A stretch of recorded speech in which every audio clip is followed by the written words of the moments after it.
Bonjour à tous, bienvenue dans cette nouvelle vidéo. Aujourd'hui je vous présente un BF109 G6R6 au crayon. On se retrouve après le générique.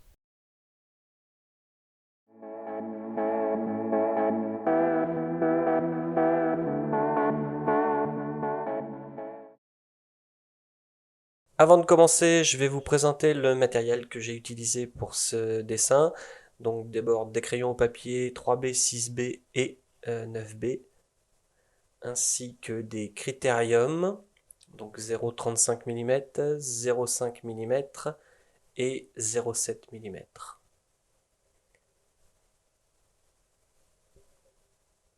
Pour ce qui est des gommes, j'utilise bien entendu mon Mono Zero, qui est un crayon gomme que je vous recommande, qui est très utile, et un certain nombre de gommes de tout type, des gommes classiques et des gommes mie-de-pain. J'utilise également des estompeurs. Et on verra par la suite, j'ai aussi utilisé des cotons-tiges pour faire les dégradés. Donc on commence par la casserole d'hélice, et on commence par faire des dégradés et à mettre le parement blanc hélicoïdal sur l'hélice. Donc on voit que j'utilise les estompeurs pour avoir un, un dégradé le plus continu possible, et on va par petites touches rajouter du noir et estomper à chaque fois pour ne pas avoir de traces de crayon qui restent. Donc on attaque ensuite le reste du fuselage avec notamment le camouflage. Donc le camouflage est un camouflage typique des avions allemands de cette période-là, avec un extrado en deux tons de gris plus foncé, un intrado en gris beaucoup moins foncé, et des taches de couleurs qui reprennent les deux couleurs de gris au-dessus du fuselage. Le capot moteur est en dessous jaune, donc pour le coup, ça fait un gris un peu plus clair que le reste du fuselage, donc vous verrez qu'on arrive à donner des nuances et à avoir euh, ce côté jaune, enfin ce côté qu'on arrive à avoir une différenciation entre cette partie jaune et le reste du fuselage. J'en profite pour faire l'écusson de l'unité. Donc là, c'est un oiseau jaune sur un fond rouge. Je le fais par négatif, c'est-à-dire que je dessine des parties noires qui vont donner la forme de l'oiseau dans l'écusson.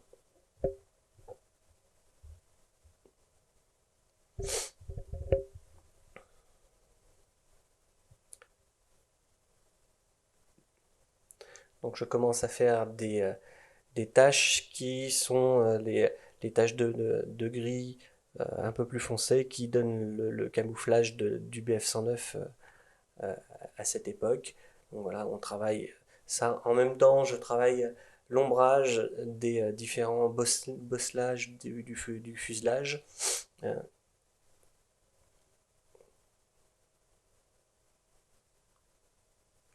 L'entrée d'air du radiateur est également travaillée, notamment pour lui donner un peu plus de volume. Et c'est un peu compliqué parce qu'il y a du camouflage et du volume à donner.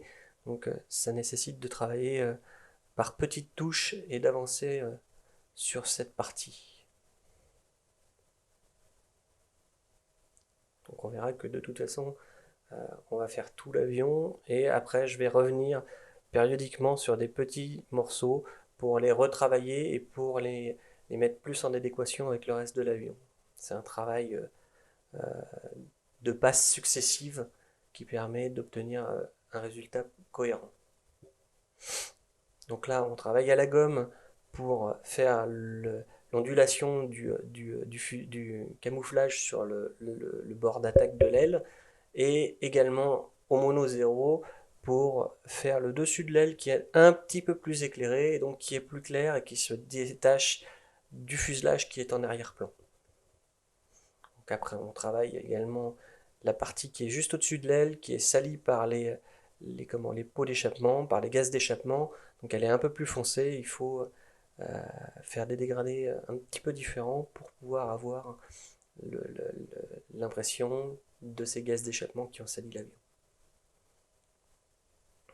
Ensuite, on revient au, au, à l'entrée d'air et on s'attaque aussi au capot moteur. Donc là, il y a pas mal de boulot pour donner du volume et arriver à travailler les ombrages en dessous. Donc là, je fais également une petite partie sur une étiquette, enfin un marquage sur le capot moteur. Et après, je travaille sur toute la partie volume du capot moteur et des entrées d'air qui sont en dessous.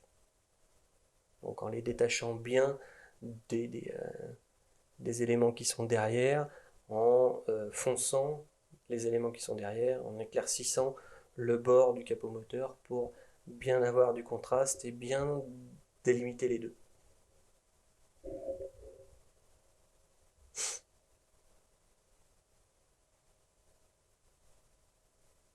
Donc on continue, on avance tout le long de l'avion.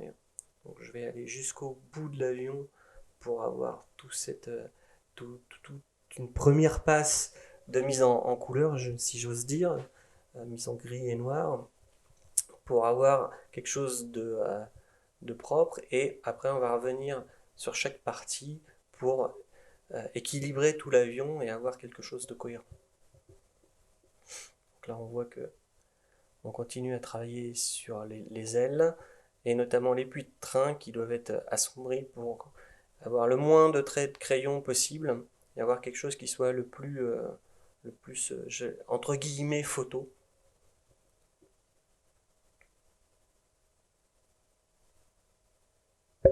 Alors, on a déjà un résultat qui est un peu avancé et donc on va continuer à avancer sur le reste du,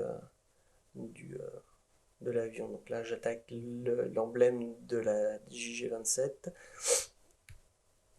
J'en profite également pour vous signaler que, alors là, je l'utilise pas, mais la plupart du temps, j'utilise la petite feuille de calque qui est en haut du dessin. Voilà, je l'utilise pour m'appuyer, pour appuyer ma main sur le dessin et éviter d'étaler le crayon du croquis sur le reste du dessin.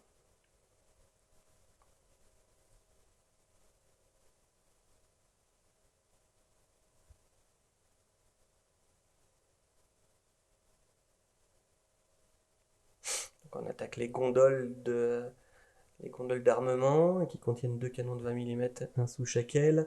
Et voilà, j'en profite pour donner là encore du volume en jouant sur le contraste et en éclaircissant les parties qui sont les plus éclairées, en assombrissant les parties qui sont sous l'aile et donc à l'ombre. On fait les bouts de marquage qui sont visibles derrière l'aile et une partie du camouflage aussi sur le haut du fuselage.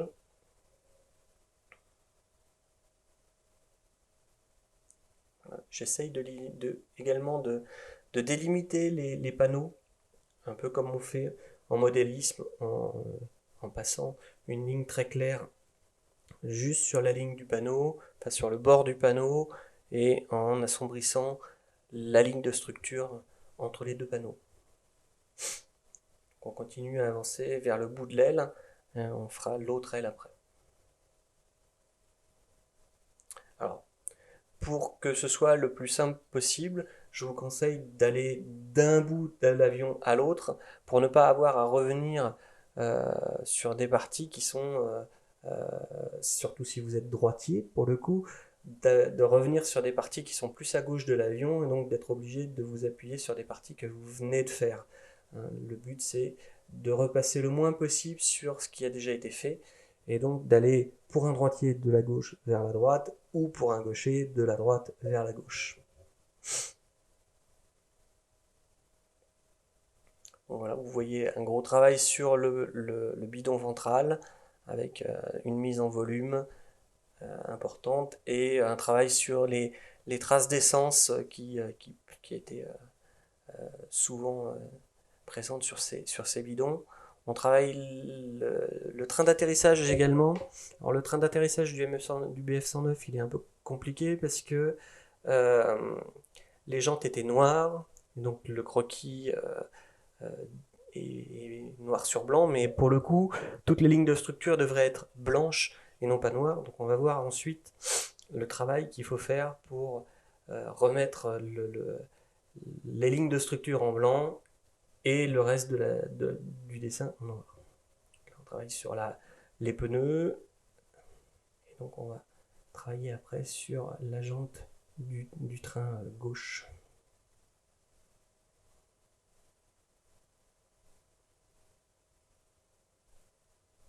J'en profite à chaque fois que je fais un bout de dessin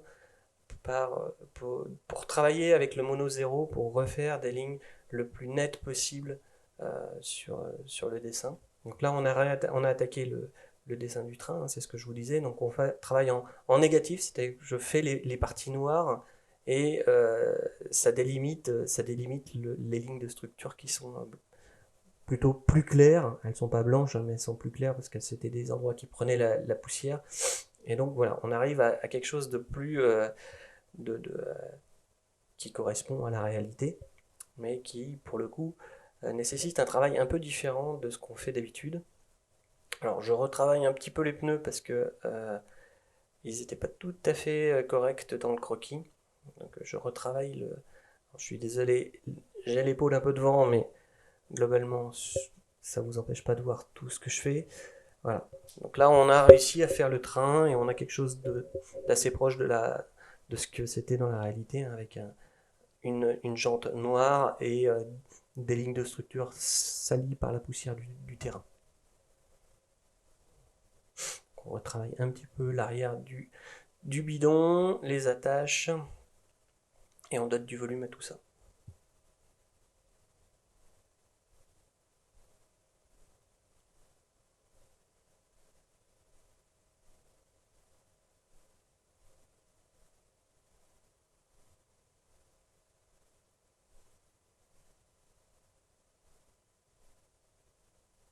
Avec encore un petit travail sur le, la forme du pneu et les éclaircissements et l'assombrissement de certaines parties.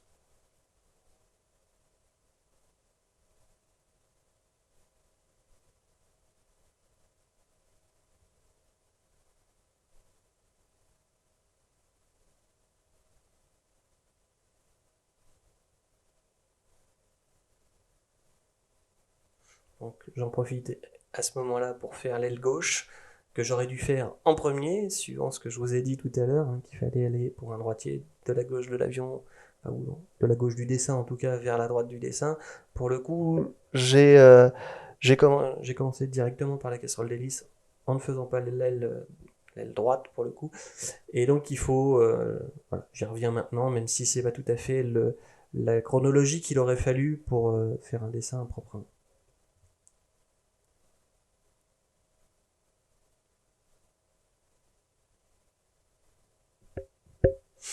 Donc là encore, travaille sur le camouflage et sur les différentes parties de l'aile, hein, en essayant d'avoir le moins possible de traits de structure à l'extérieur du dessin, d'avoir un passage du dessin vers la feuille blanche le plus contrasté possible. Donc on a aussi un travail à la gomme mie-de-pain pour donner de la structure, hein, pour avoir non pas un panneau complètement plat, mais des panneaux qui soient un petit peu texturés. Donc on continue sur les panneaux, on va vers le bout de l'aile.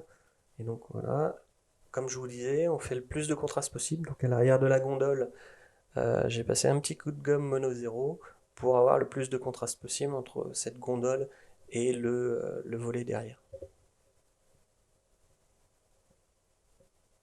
Donc là voilà, on continue à travailler le camouflage de l'aile, hein, sachant qu'il y a deux tons de gris. Donc là on voit bien le plus à droite, un ton de gris un peu plus foncé que le reste. On verra ensuite que je suis revenu sur la première partie de l'aile le plus près du fuselage, qui est elle aussi sur un gris plus foncé, que j'ai donc refait après. Donc on travaille la queue avec un tout petit bout de chevatiga qui dépasse. Donc voilà.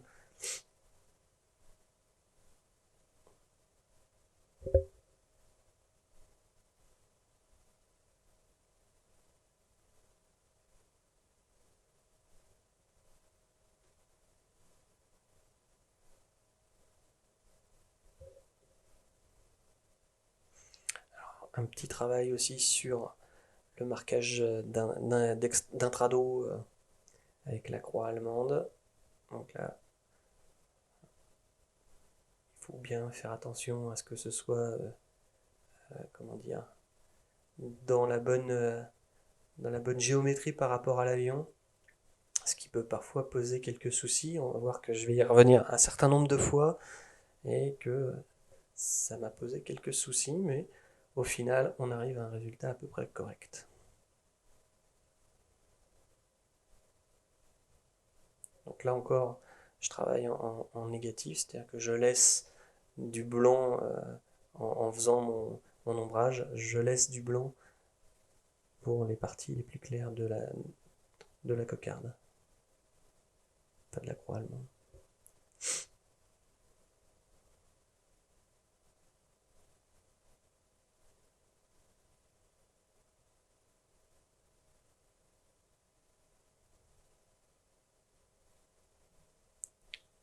Un petit coup sur la roulette de queue. Voilà.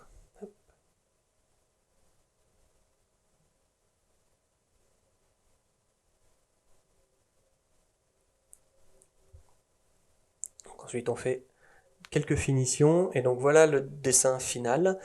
C'est un croquis qui m'a servi également pour faire deux autres dessins en digital painting. Je vous les mets là, comme ça vous pouvez les voir. Dites-moi lequel vous préférez des trois. Je vous mets un lien aussi vers les vidéos des deux autres avions, des deux autres BF-109 G6 et G6R6.